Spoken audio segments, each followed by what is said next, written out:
그러니까 4장 말씀서부터는 사도 바울이 거룩하고 흠이 없이 살아가는 그러한 것들로 그렇게 살아갈 수 있도록 데살로니가 성도들을 권면하고 또한 깨우치는 말씀이 나오고 있습니다. 그래서 오늘 새벽 말씀에서는 하나님의 뜻은 이것이니 너희의 거룩함이라 말씀하시면서 음란함에서 떠나갈 것을, 또한 9절 말씀에는 형제 사랑에 관하여는 말씀하시면서 또한 자기에게 맡겨진 그러한 일들을 충성되이 부지런히 게으르지 말게 할 것을 말씀을 하였었습니다.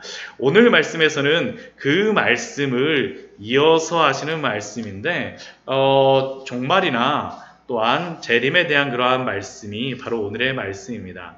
신앙생활을 하면서 가장 호기심이 있으면서도 두려운 말씀이 무엇일까 생각을 해보면 재림과 심판에 대한 말씀이 아닐까라고 생각이 되어집니다. 예전에 제가 저희 어렸을 때 저희 집 아랫집에 살던 아이가 있었는데 교회를 안 다녔었는데 제가 가고 재림에 대한 거를 굉장히 좀 너가 예수님 믿지 않으면 정말로 나중에 예수님 보시게 되면 심판받고 막 굉장히 무서운 이야기를 했더니 막 금방 겁을 먹어갖고 교회를 나오는 그러한 경우도 있었습니다. 초등학생이긴 하였었는데 이 재림이라던가 이 심판에 대한 말씀은 교회 다니는 그러한 분들에게도 궁금하기도 하고 실제로다는 이게 신앙의 연륜이 깊지 않게 되면 이 말씀이 굉장히 두렵고 또한 이 말씀을 어떻게 받아들여야 될까 여러 가지 생각도 많이 하게 되어지는 그러한 말씀입니다. 그래서 오해와 함께 혼란스러움이 빚어지는 그러한 말씀이 바로 이 재림에 관련된 말씀, 심판에 대한 말씀입니다. 오늘 데살로니가 교회에서도 이러한 문제가 발생하였었습니다. 오늘 4장 13절 말씀에 보게 되면 형제들아 자는 자들에 관하여는 이라는 그러한 말씀으로서 시작하게 되어집니다.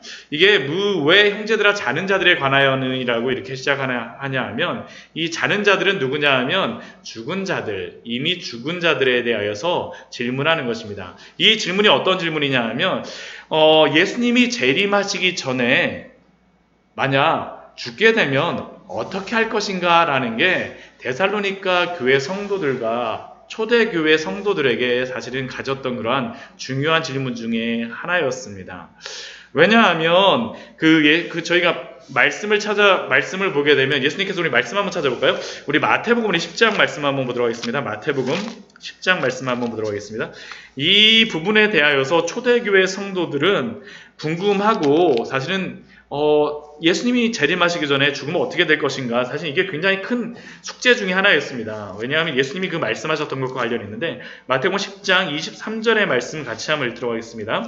마태복음 10장 23절의 말씀입니다. 같이 읽겠습니다. 이 동네에서 너희를 박해하거든 저 동네로 피하라. 내가 진실로 너희에게 이르노니 이스라엘의 모든 동네를 다 다니지 못하여서 인자가 오리라. 이 마태복음 10장의 말씀은 제자를 파송하시면서 주시는 그러한 말씀이었었는데 너희가 예를 들어서 이스라엘 전체를 다 다니기 전에 인자가 오리라는 그러한 말씀은 무엇입니까? 예수님의 재림에 대한 그러한 말씀이 약속되어진 것입니다. 그렇게 재림이 멀지 않은 것처럼 이들에게는 들릴 수밖에 없습니다. 이 말씀뿐만이 아닙니다. 우리가 또 마태복음 24장 말씀을 보게 되면 예수님께서 종말에 대해서 말씀하시면서 또 이렇게 말씀하십니다. 마태복음 24장 34절의 말씀입니다. 마태복음 24장 34절의 말씀입니다. 마태복음 24장 34절입니다. 같이 읽도록 하겠습니다.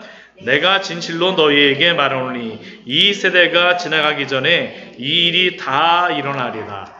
이 세대가 가기 전에 이 일이 다 일어나리라. 근데 마태복음 24장에 나와 있는 그러한 말씀이 무엇이냐 하면 24장 나와 있는 말씀이 무엇이냐면 예수님이 재림하실 때 또한 종말에 관련된 그러한 말씀이 바로 마태복음 24장에 나와 있었습니다. 그러다 보니까 이 성도들이 예수님이 하셨던 이러한 말씀들을 제자들이 전도하는 그러한 사람들에게 이야기하다 보니까 이들은 어떻게 생각했을까요? 예수님의 재림이 멀지 않았구나라고 생각을 했습니다. 우리 같으면 사실은 이게 별로 이렇게 문제가 되어지지 않는 말씀입니다. 이 마태복음 24장이 앞에 나오는 그러한 부분은 그 예루살렘이 멸망할 때 그 주 70년경에 예루살렘이 멸망할 때 관련된 그러한 부분들과도 연관되어져 있기 때문에 1차적으로는 거기서 성취가 되어졌다라고 여기게 되어지는데, 근데 그들은 아직까지 그러한 일들이 벌어지기 전이었기 때문에, 또한 아직까지 예수님이 이 말씀을 하시고 나서 얼마 지나지 않고 있었기 때문에 예수님이 이 세대가 가기 전에 내가 오리라는 말씀을 어떻게 했을까요?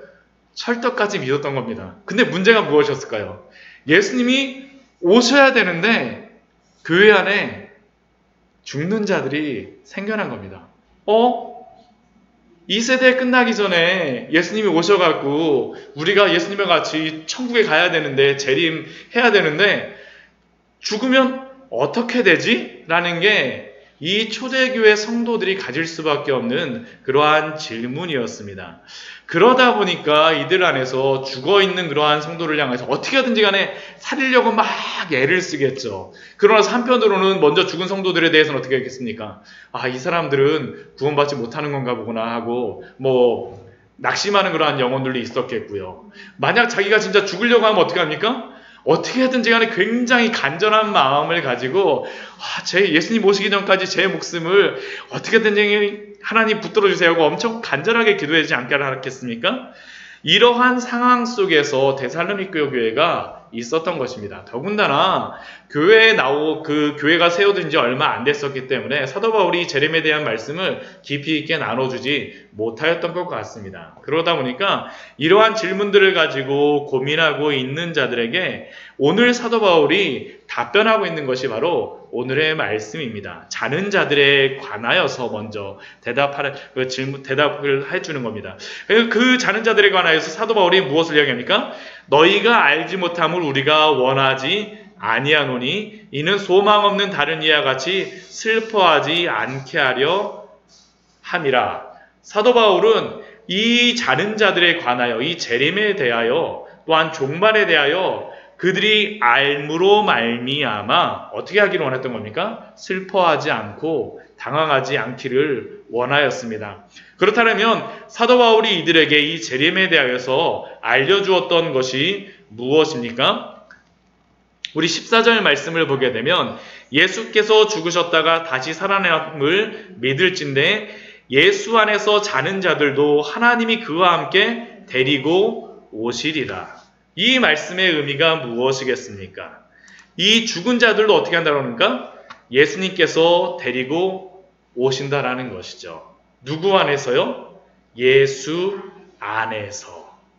우리가 예수님을 믿게 되면 구원받는 것만 우리가 생각을 하지만, 우리가 예수님을 믿게 되면 또한 그 구원뿐만 아니라 무엇도 같이 이루어진다는 것입니까? 예수 안에서 우리가 부활하는 것도 우리에게 알려주는 겁니다. 그리고 먼저 죽은 자들은 어떻게 하냐니까 예수 안에서 함께 예수님과 같이 온다라는 거죠.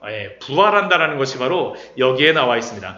그것에 대하여서 말씀하시는 것이 바로 그 15절, 16절, 17절 말씀을 이야기합니다. 사도 바울이 우리가 주의 말씀으로 너희에게 이것을 말하노니 라고 합니다. 누구의 말씀입니까? 주의 말씀이면 누가 말씀한 것이었겠습니까? 예수님께서 말씀하셨던 그 말씀으로 내가 너희들에게 알려주노니. 무엇을 알려주고 있습니까? 16절 말씀 우리 같이 한번 읽도록 하겠습니다. 주께서 호령과 천사장의 소리와 하나님의 나팔 소리로 친히 하늘로부터 강림하시리니 그리스도 안에서 죽은 자들이 먼저 일어나고.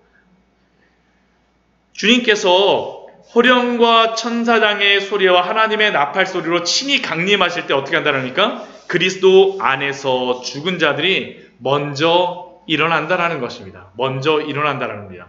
죽었다를 해갖고 그들이 그냥 끝나거나 그냥 완전히 영혼이 없어지거나 그런 게 아니라 어떻다라는 겁니까? 그리스도 안에서 부활하고 먼저 일어남으로. 그 다음 17절 말씀에서 무엇이라고 우리에게 알려줍니까? 같이 읽겠습니다. 그 후에 우리 살아남은 자들도 그들과 함께 구름 속으로 끌어올려 공중에서 주를 영접하게 하시리니 그리하여 우리가 항상 주와 함께 있으리라. 무엇이라고 우리에게 알려주고 있습니까? 죽은 자들이 먼저 일어나고 그 후에 살아남은 자들도 함께 이 예수님의 재림에 참여할 것을 우리에게 알려주고 있습니다. 그러니까 결국 죽은 자들도 누구 안에서 부활하고 구원받는 것입니까? 그리스도 안에서. 또한 살아있는 자들도 그리스도 안에서 모두 구원을 받아 예수님의 그 재림에 그 종말에 같이 참여하는 자가 되리라라고 사도 바울이 알려주고 있습니다. 그것을 통해서 무엇이라고 48절 말씀에서 말합니까? 이러한 말로 서로 위로하라. 혹시 이러한 것들을 통하여서 잘못 오해하거나 잘못 알고 있는 성도들을 향해서 어떻게 하랍니까? 알려주고 위로함으로 말미암아 그들을 굳게 세워주라는 것이요. 서로 위로하라. 이게 바로 자는 자들에 대하여서 그 데살로니가 교회가 잘못 알고 있는 그러한 성경 말씀에 대하여서 사도 바울이 바르게 알려줬던 그러한 말씀이었습니다. 그런데 이것은 자는 자들에 관하여서만 사도 바울이 그 재림에 대하여서 말씀하고 있는 것은 아닙니다. 이 재림과 종말에 대한 혼란스러움은 죽은 자들에게만 해당되는 것이 아니라 또 누구에게 해당되겠습니까? 살아있는 사람에게도 오해와 혼란스러움이 당연히 있습니다. 바로 그것이 오늘 5장 1절서부터 나와 있는 그러한 말씀입니다. 우리 5장 1절 말씀을 보게 되면 우리 같이 한번 읽어볼까요? 5장 1절 말씀. 형제들아 때와 시기에 관하여는 너희에게 쓸 것이 없음은. 지금은 이제 살아있는 형제들에게 때와 시기에 관하여서 지금 사도 바울이 알려주고 있습니다. 살아있는 사람들이 가장 크게 고민하고 있는 종말에 대해서 재림에 대해서 고민하고 있는 것이 무엇이겠습니까? 그것은 예수님이 언제 오실까라는 그러한 질문입니다. 예수님 언제 오시지? 예수님 언제 오시지? 맨날 종말이라고 하는데 예수님 언제 오시지?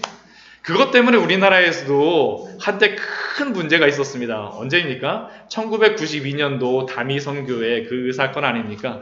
제가 아시는 어떠한 집사님도 그 다미선교회 사건이 있을 때 하얀 소복을 입고선 진짜 매일 모여갖고 기도하셨더라고 그러한 얘기를 하시더라고요. 저도 제가 그 대학교 1학년 막 들어갔을 때인데 이 학교 버스 타러 갈 때마다 이 다미선교에서 오신 분들이 막 전도지 나눠주면서 막 이야기를 하는데 저는 이제 CCC에서 이것은 이제 이단이라고 하면서 나름대로 이제 교육도 받고 여러 가지 그 지체들하고 나누긴 했었는데 이게 10월 28일이었습니다. 이게 1992년 10월 28일인데 27일 날 저희가 집에 가기 전에 다 친구들이 모였어요. 그때 이기행 집사님도 있었습니다. 모여갖고 야 우리 내일 학교에서 다 만나는 거야? 아니면 몇 명 못 만나게 되면 어떻게 하는 거지? 저희들끼리 막 농담 삼아서 이야기를 막 했었습니다. 만약 안 오게 되면 이 사람 휴거 당한 거고 오게 되면 그렇게 되면 어떻게 합니까? 안 온 친구는 신앙이 있는 거고 온 친구는 믿음이 좀 없는 거니까 나중에 어떻게 하지 하고 저희들끼리 막 서로 농담도 하고 뭐 그거 가지고 여러 가지 막 이야기를 했던 기억이 있는데 이게 굉장히 성도들에게 우리가 믿음을 가진 성도들에게 계속적으로 질문이 되어지는 것이죠. 이게 단순히 우리나라에서만 있었던 것이 아니라 1800년, 1800년대 후반에서도 미국에서도 이러한 문제 가지고 계속 이슈가 있었고 1900년대 초반에도 미국에서 라디오 방송에서 어떤 목사님이 종말이 온다라고 이야기했다가 막상 그날이 오니까 종말이 안 오니까 어떻게 했을까요? 한 1년 뭐 얼마 정도 기간 있으면 옵니다 했는데 오질 않았어요. 막 이걸 가지고 계속 뒤로다 미루고 계속 발생하는 것이죠. 때와 시기에 관하여는 우리가 굉장히 궁금해하는 그러한 것입니다. 벌써 2000년이나 지났는데 예수님이 언제 오시지? 그런데 이것에 대하여서 사도 바울이 데살로니가 교회 성도들에게 무엇이라고 합니까? 너희에게 쓸 것이 없다라고 이야기합니다. 왜 사도 바울이 너희에게 쓸 것이 없다라고 이야기합니까? 그리고 2절 말씀을 보면 너희 자신이 자세히 알기 때문이다라고 말하고 있습니다. 사도 바울이 그들에게 말하고 있습니다. 아마 사도 바울이 이 주의 날에 대하여서는 그들에게 먼저 이야기를 하는 것 같습니다. 우리 2절 말씀 보게 되면 그 주의 날이 언제입니까? 주의 날이 밤에 도둑같이 이를 줄을 너희 자신이 자세히 알기 때문이라. 주의 날이 밤에 도둑과 같이 이를 줄. 그러니까 어떻다는 의미입니까? 언제 오실지 모른다라는 것이죠. 모른다라는 것입니다. 그런데 이것을 모른다라는 것을 그들에게 알려주고 그들도 알고는 있었지만 그럼에도 불구하고 그들의 마음속에는 두려움이 있었습니다. 왜요? 이 주의 날이라고 하는 것은 구약 성경을 보게 되면 어떠한 날로 다 나오냐면 심판의 날과 연관되어진 것입니다. 그리고 예수님께서도 이 주의 날, 예수님이 임하실 때 재림의 때가 이 심판과 관련하여서 마태복음 24장, 25장 말씀에 보면 심판과 관련되어서 나오기 때문에 이 부분이 심판에 관련되기 때문에 두려운 마음이 들었던 것이죠. 두려운 마음이 있었던 것입니다. 주의 날이 밤에 도둑같이 이를 줄 언제 올지를 모르는 것은 알고 있었지만 그것만으로는 그들의 마음속에 있는 그런 두려움을 없애줄 수가 없었습니다. 그 3절 말씀에서는 또 사도 바울이 그 주의 날이 도둑과 같이 이른다라는 것을 또 다른 비유로서 말합니다. 그것이 무엇입니까? 임신한 여자에게 해산의 고통이 이름과 같이 멸망이 갑자기 그들에게 이르리니. 이것도 어떤 의미입니까? 임신한 여자에게 해산의 고통이 갑자기 일어난다는 거죠. 갑자기. 언제 해산의 고통이 일어날지는 알지 못한다는 겁니다. 평안하고 안전하고 아침까지만 해도 뭐 맛있는 참외도 먹고 뭐 그 딸기도 먹고 그랬었는데 갑자기 저녁에 배가 아프면 어떡합니까? 그렇죠. 이것도 동일하게 임신한 여자에게 해산의 고통이 이른 것 같이 알지 못하고 있다가 갑자기 이른다라는 것입니다. 그런데 이 임신한 여자에게 해산의 고통이 이르는 것은 앞에 도둑같이 이르는 것과 공통점도 있지만 차이점도 있습니다. 공통점은 무엇입니까? 언제 임할지 모른다라는 것이죠. 도둑이 도둑질 하는데 여보세요? 거기 몇 동 몇 호죠? 오늘 제가 거기에 도둑질 가겠습니다 하고 전화하고 오는 경우가 있습니까? 없죠. 그렇죠. 결코 없습니다. 밤에 도둑이 이른다라는 것은 도저히 알 수가 없다라는 것입니다. 예측할 수도 없습니다. 그런데 임신한 여자에게 해산의 고통이 있다라는 것은 무엇입니까? 언제인지는 정확하게 알지는 못하지만 반드시 임한다라는 것은 안다라는 겁니다. 갑자기 그들에게 이르니 그 해산의 고통을 어떻게 합니까? 결코 피하지 못하리라 라고 말씀합니다. 결국 그러니까 주의 날은 어떤 의미입니까? 언제 임할지는 정확하게 알 수는 없으나 반드시 임한다라는 겁니다. 결국 이 말씀을 통하여서 우리가 알 수 있는 것은 무엇이냐면 우리가 때와 시기에 관하여서 안다 할지라도 우리가 이것을 심판으로 받아들이면 어떻게 하겠습니까? 이것이 굉장히 두려운 날이 될 수밖에 없다라는 겁니다. 두려운 날이 될 수밖에 없습니다. 언제 예수님이 오실지 때와 시기에 대해서 안다 할지라도 이것은 항상 두려울 수밖에 없습니다. 위로가 되어질 수 없습니다. 그러면 어떻게 해야지 주의 날이 임하는 것에 대하여서 위로를 받고 평안함을 얻을 수가 있겠습니까? 이것에 대하여서 우리 4절, 5절 우리 말씀에서 이렇게 말합니다. 우리 4절, 5절 말씀을 같이 한번 읽도록 하겠습니다. 형제들아 너희는 어둠에 있지 아니하매 그날이 도둑같이 너희에게 임하지 못하리니 너희는 다 빛의 아들이요 낮의 아들이라. 우리가 밤이나 어둠에 속하지 아니하나니. 이 말씀이 무엇입니까?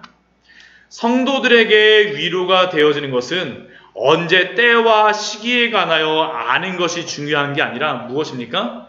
우리는 밤에 속한 자들이 아니라 낮에 속한 자들로, 우리는 어두움에 속하고 죽음에 속한 자들이 아니라 빛과 생명에 속하였다라는 것을 아는 것이 중요하다는 겁니다. 너희는 어둠의 자녀가 아니라 빛의 자녀요 낮의 아들이기 때문에 아무리 그런 것이 온다 할지라도 무엇이라는 겁니까? 두려워하지 말라라는 것이 바로 사도 바울이 이들에게 주는 참된 위로의 말씀입니다. 아무리 때와 시기에 관해서 알고 있다 할지라도 만약 그들이 예수 그리스도를 믿음으로 말미암아 그 구원에 속하여 있지 않는다면 그때는 어떤 때가 되겠습니까? 심판의 날이 될 수밖에 없습니다. 그러나 만약 예수님을 믿음으로 말미암아 참된 구원을 안다려면 그 날은 어떤 날이 되겠습니까? 구원의 날이요, 기쁨의 날이 되어지는 것입니다. 그러기에 우리 4절, 우리 후반절 말씀에 너희는 어둠에 있지 아니하매 그날이 도둑같이 너희에게 임하지 못하리니 라고 말씀합니다. 설령 도둑같이 임한다 할지라도 준비가 되어졌기 때문에 도둑같이 임하는 것이 아닙니다. 구원의 날이기 때문이죠.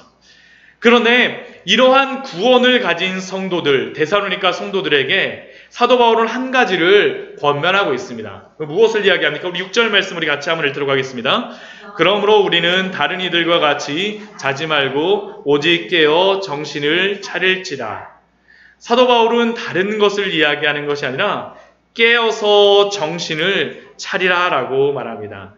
육신적으로 죽어 잠드는 것이 문제가 아니라 우리의 영혼이 잠들어 버리는 것이 문제라고 사도 바울은 우리에게 알려줍니다. 주의 성도는 날마다 그래서 깨어 있어야 합니다. 그리고 주의 날을 기다려야 합니다. 이것이 바로 종말을 맞이하고 재림을 맞이하는 성도들의 그러한 자세임을 사도 바울은 또한 데살로니가 교회에게 또한 우리에게 알려주고 있습니다. 예수님께서도 그 종말의 때에 대하여서 우리에게 이렇게 말씀하시죠. 우리 마태복음 아까 보았었지만 종말에 대한 그런 말씀에서 예수님께서도 동일한 말씀을 하십니다. 마태복음 24장 42절 말씀을 보게 되면 이렇게 말씀하십니다. 마태복음 24장 42절의 말씀입니다. 같이 읽도록 하겠습니다. 마태복음 24장 42절입니다. 같이 읽겠습니다. 그러므로 깨어있으라. 어느 날에 너희 주가 임하는지 너희가 알지 못함이니라. 그 앞에 말씀해 보게 되면 두 사람이 밭을 가고 있는데 한 사람은 데려가고 한 사람은 버려둠을 당하고 또 맷돌질을 하고 있는데 한 사람은 데려가고 한 사람은 버려둠을 당하는데 중요한 것은 무엇입니까? 깨어 있으라는 것이죠. 언제가 되어질지 모르지만 깨어서 준비하고 주의 날을 기다리라는 것이 바로 사도 바울의 그러한 권면입니다. 또한 마태복음 24장 43절 우리 말씀에서도 그렇게 말씀합니다. 우리 그 뒤에 우리 43절 우리 또 뒤에 말씀 같이 한번 보도록 하겠습니다. 너희도 아는 바니 만일 집주인이 도둑이 어느 시각에 올 줄을 알았더라면 깨어 있어 그 집을 뚫지 못하게 하였으리라. 그리고 44절 말씀 보면 이러므로 너희도 준비하고 있으라. 생각하지 않은 때에 인자가 오리라 라고 우리에게 말씀합니다. 우리에게 깨어서 항상 준비할 것을 우리에게 말하고 있는 것입니다.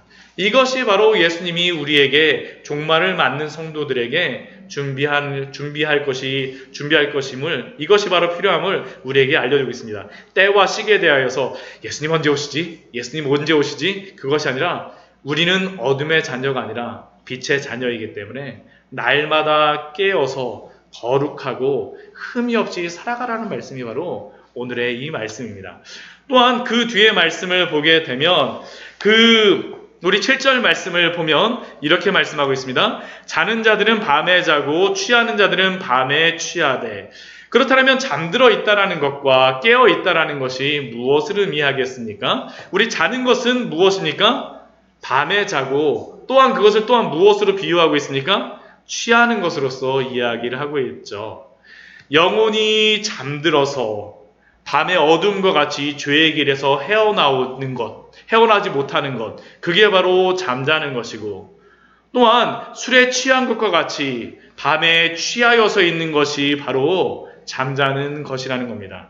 그렇다면 깨어있는 것은 무엇이겠습니까? 우리 8절 말씀 같이 읽겠습니다. 우리는 낮에 속하였으니 정신을 차리고 믿음과 사랑에 호심경을 붙이고 구원의 투구를 쓰자. 사도 바울은 우리에게 다른 것이 아니라 낮에 속하였다는 것은 정신을 차리는 것이죠. 깨어 있는 것입니다. 깨어서 무엇을 합니까? 믿음과 사랑에 호심경을 붙이고 소망의 투구를 쓰고. 근데 우리가 믿음과 사랑과 소망에 대한 말씀을 데살로니가 우리 전서 말씀에서 또 한번 보았었습니다. 그렇죠. 우리 데살로니가전서 우리 1장 우리 3절 말씀 우리 같이 한번 보도록 하겠습니다. 사도 바울이 이 믿음과 소망과 사랑에 대하여서 사실은 미리 한 번 더 우리에게 이야기하였었습니다. 데살로니가 교회에게 말씀하였었습니다. 우리 1장 3절 말씀 같이 한번 읽어보도록 하겠습니다. 너희의 믿음의 역사와 사랑의 수고와 우리 주 예수 그리스도에 대한 소망의 인내를 우리 하나님 아버지 앞에서 끊임없이 기억함이니. 결국 믿음과 사랑의 호심경을 붙이고 소망의 투구를 쓴다는 것은 다른 것이 아니라 믿음의 역사를 행하는 것들, 사랑의 수고를 하는 것들, 또한 소망의 인내를 하는 것이 바로 믿음과 사랑의 호심경을 붙이고 구원의 소망의 투구를 쓰는 것입니다. 근데 믿음의 역사와 사랑의 수고를 행하였던 것, 이것이 무엇을 의미하겠습니까? 호심경이 무엇입니까? 호심경이 갑옷으로도 하게 되면 이게 예를 들면 가슴에 붙이는 그러한 갑옷입니다. 가슴에 붙이는 갑옷. 구리로다 만들어져 그렇게 번쩍번쩍 빛나면서 이렇게 그 서양 사람들 하는 그 갑옷이 바로 이 호심경입니다. 이 호심경이 붙여져 있는 가슴은 어떤 것입니까? 우리의 마음이 있는 것이죠. 우리의 마음이 있는 것이죠. 우리 에베소서 6장 14절 말씀에서도 그 호심경에 대하여서 이렇게 말씀합니다. 그런즉 서서 진리로 너희 허리띠를 띠고 의의 호심경을 붙이고. 가슴을 의로써 호심경을 붙이라고 이야기합니다. 근데 저는 이게 통하는 말씀이라고 생각을 합니다. 왜 그렇겠습니까? 우리가 물론 구원을 받는 것은 누구를 믿음으로 구원을 받는 것이죠? 예수 그리스도를 믿음으로 말미암아. 우리가 예수 그리스도를 믿음으로 말미암아 우리는 어떤 사람이 되는 겁니까? 예수님을 믿을 때 의로운 사람이 되어지는 것입니다.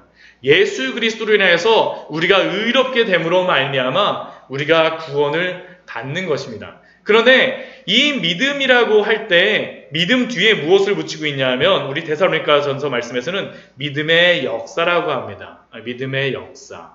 믿음의 역사. 또 사랑에는 무엇을 붙입니까? 수고를 붙입니다. 결국 믿음에는 무엇이 필요하다는 것입니까? 행하는 것이 필요하다는 것이죠. 순종하는 것. 사랑에도 무엇이 필요하다는 겁니까? 수고가 필요하다는 겁니다. 손에 그러한 섬김이 필요하다는 것입니다.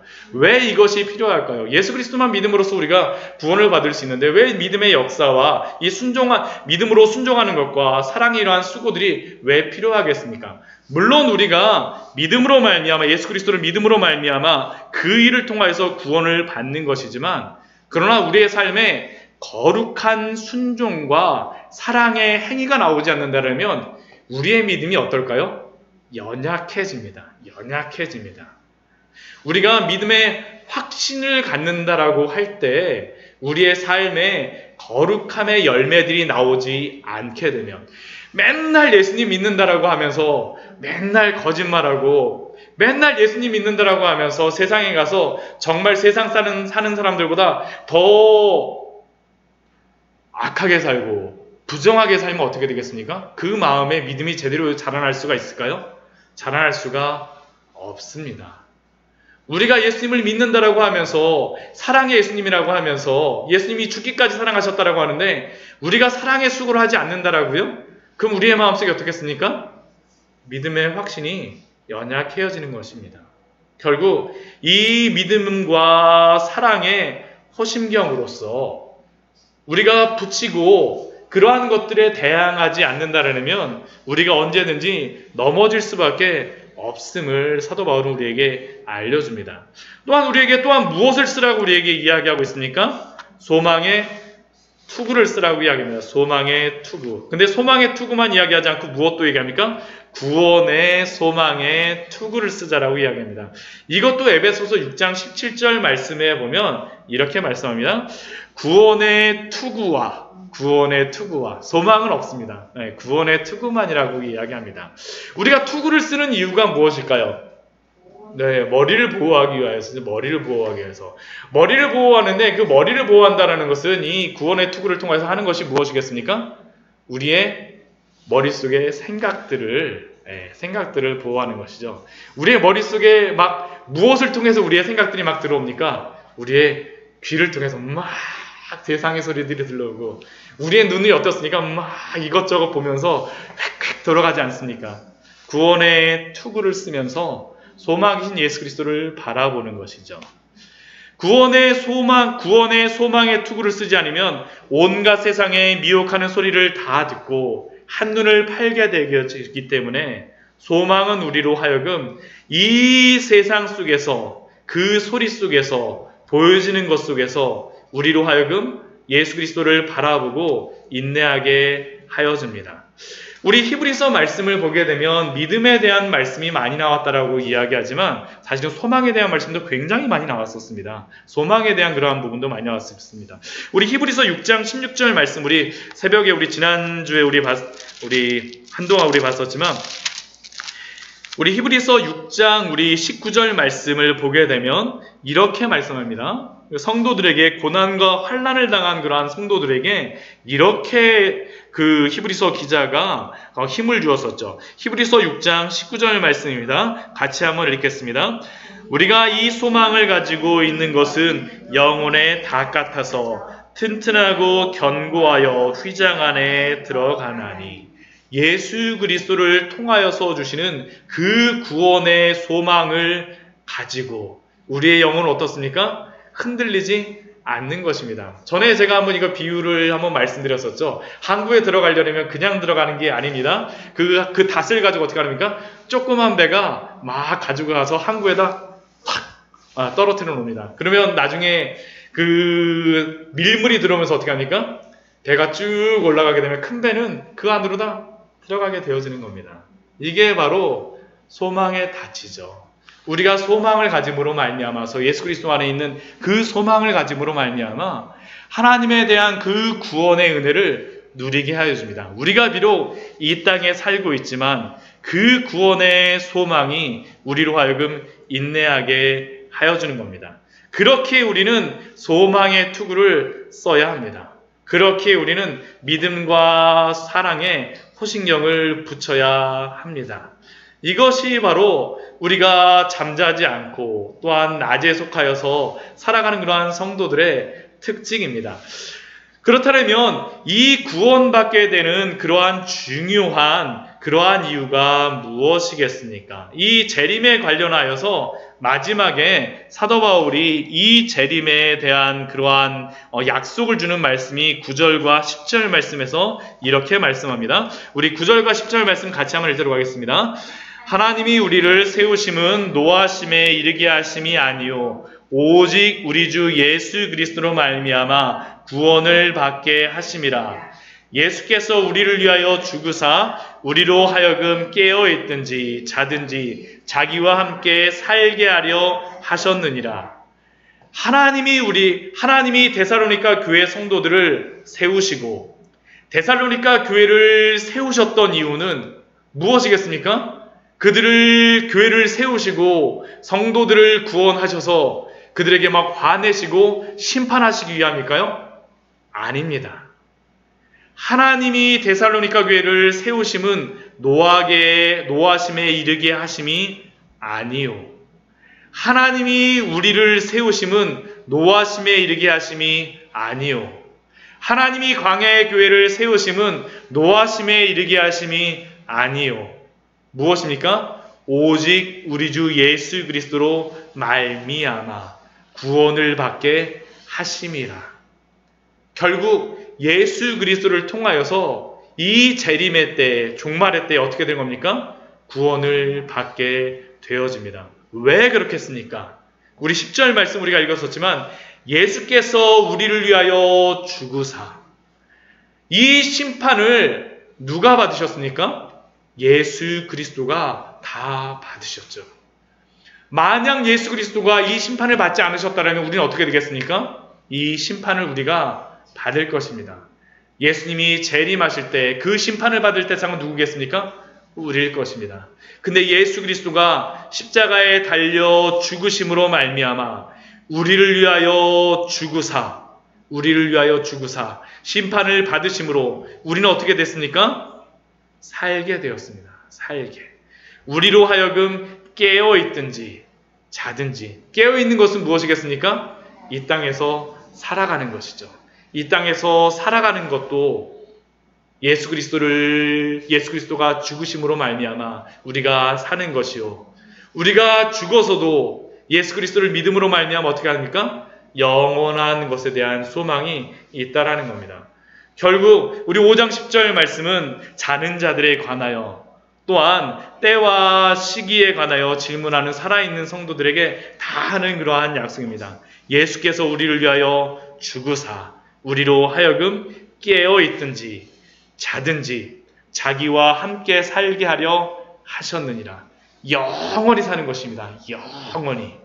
예수님이 오심으로 말미암아 심판을 받는 것이 아니라 영원히 하나님과 함께 사는 그러한 약속이 있다는 것을 사도 바울은 오늘 데살로니가 교회에 알려주고 또한 우리에게도 어떻습니까? 알려주는 겁니다. 그러니까 주의 재림과 종말이 올 때 두려워하지 말라.